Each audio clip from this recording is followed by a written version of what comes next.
Hey guys, and welcome back to the video series that is discussing the different parts of the citizenship interview. This video is going just over the writing test, and by the time you've watched this video, you should have already watched the video that talked about the English test or the reviewing of the N400, and you may have already watched the civics test video series. If not, that's perfectly okay. You can watch this first and then that, or the other way around. It doesn't matter as long as you watch all the information contained in the videos. So, I'm going to turn my camera off now so that we can focus on what's going on the screen and not have to be distracted by me. There we go. All right, so as I said, there are the four parts of the citizenship interview. You may have already watched the video series about the civics test. If not, that's okay. You should have by now watched the part about the English test, and we're now going to talk about the writing test. So, the way this section works is that the interviewer will read out a sentence out loud. For example, they may say, Thomas Jefferson was the third president.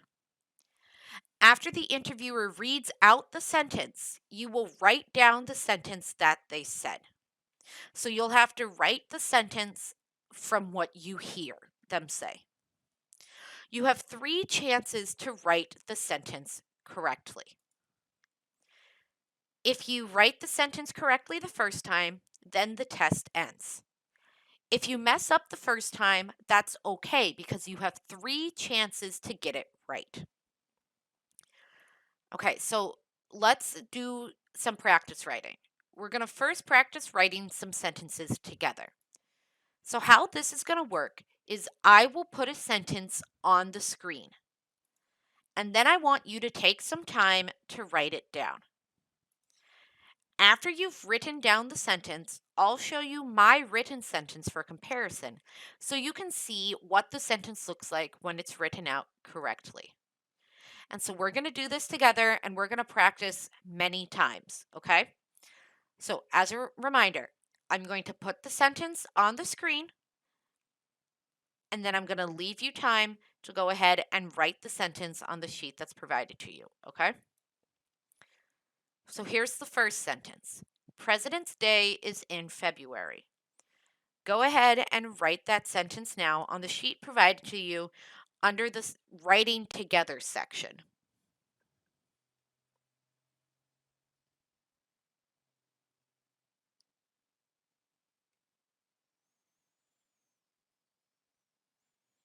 Okay, so here's that sentence when it's spelled out.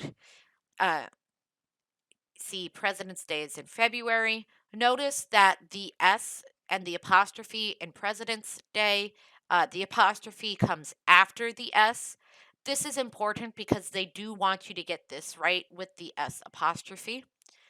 Also notice that February, it is only pronounced with the one R, but it is spelled with two R's. So it's spelled February, but it's pronounced February. Okay? So if your sentence doesn't look like this, go ahead, take some time to write it down. I'm going to keep moving on though, so pause if you need that extra time. All right, so now we're going to write together sentence number 2. The flag is red, white, and blue. Go ahead and write that sentence now.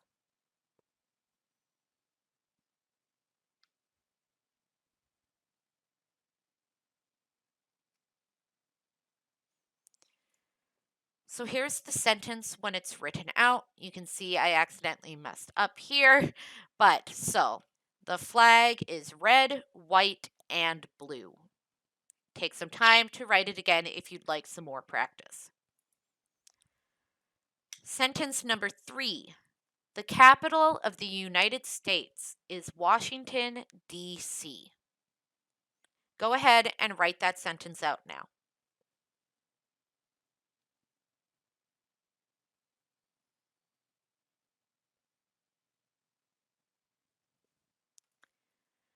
Here's what sentence number 3 should look like. So the capital of the United States is Washington, D.C. Notice that United states, Washington, and the letters D and C are all capitalized. Make sure that yours are capitalized as well. Take some time to write it down again if you'd like some extra practice. Sentence number 4. Citizens vote for the president in November. Go ahead and write the sentence out now.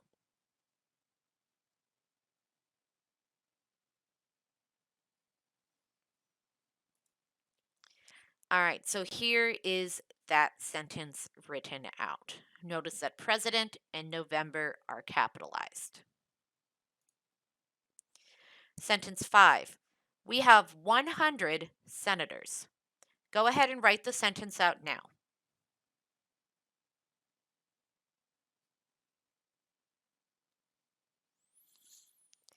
All right, so here's sentence 5 written out, and notice I wrote it twice. And that's because I wrote it first with 100 as a number, and I wrote it the second time with 100 spelled out in words.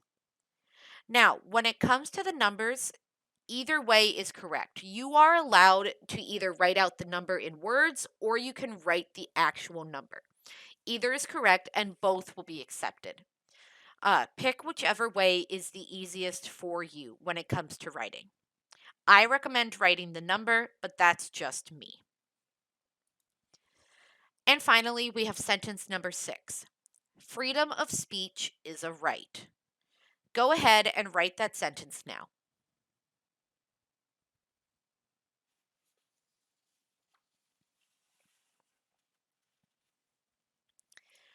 All right, so here's that sentence when it's written out.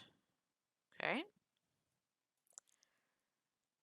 Well, all right, that's the end of the writing together practice. So your sheet should be completely filled with those 6 sentences that you wrote. We're now going to move on to a different kind of practice where you will have to write the sentences you hear me say. So, how this is going to work is I'm going to say a sentence out loud for you to write, but I will not put it on the screen. I then want you to take some time to write down the sentence that I said. Once you've written the sentence, I will put the sentence on the screen for you to compare after you've written yours. And so, like I said earlier, we're going to do this together and we're going to practice this many times. And this right here is the most important part. This is the way the writing test will be done in the interview. Okay? So, this is what you will need to practice the most because this is how they will expect you to pass the writing test. You will hear an interviewer say a sentence and then they will expect you to write it down. So, that's why we're going to practice it. Okay? So, for this practice portion, you should be writing on the sheet that says writing what you hear. Okay? So, sentence 1. I'm going to read it and then you're going to go ahead and write it down. Okay? So, sentence 1. Washington was the first president.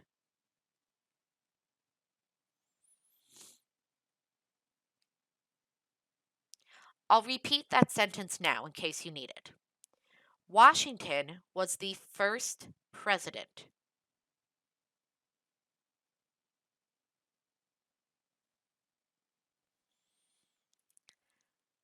Okay, so here's what your sentence should look like. I said Washington was the first president, and you should have that written on your piece of paper.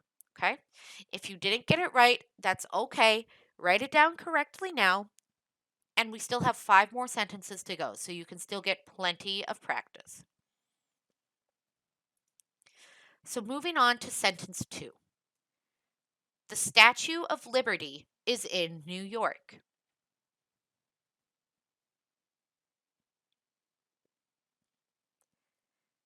I'll repeat now.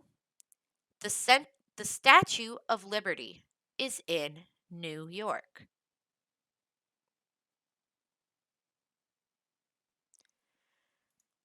So here's the sentence that I said, and this is what you should have written down. If you don't, take some time to write it down now.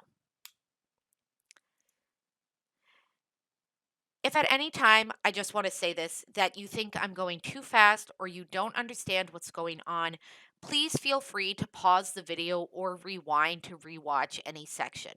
Okay? In the meantime, I'm going to move on to sentence number 3.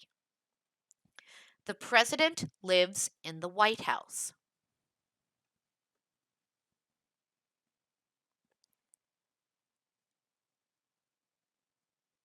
The president lives in the White House.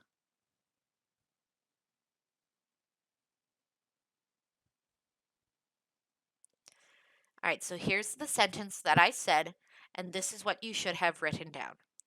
Take some time if you need to write it again just to make sure. Sentence number 4. Independence Day is July 4th.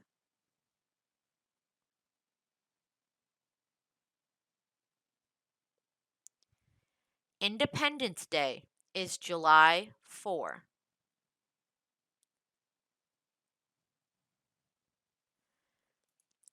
So here's the sentence I have, and here's what you should have written, okay? Sentence number 5. The United States has 50 states.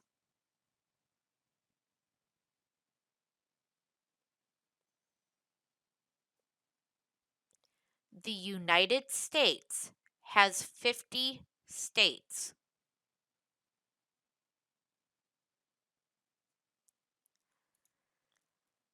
So here's the sentence that I said. And so now notice that 50 is both written out with words, but also the number is here as well. Either is completely correct. You only need one of them, and whichever one is the easiest for you, okay? And so now we move on to the last sentence, sentence number 6. The Civil War was between the North and the South. The Civil War was between the North and the South.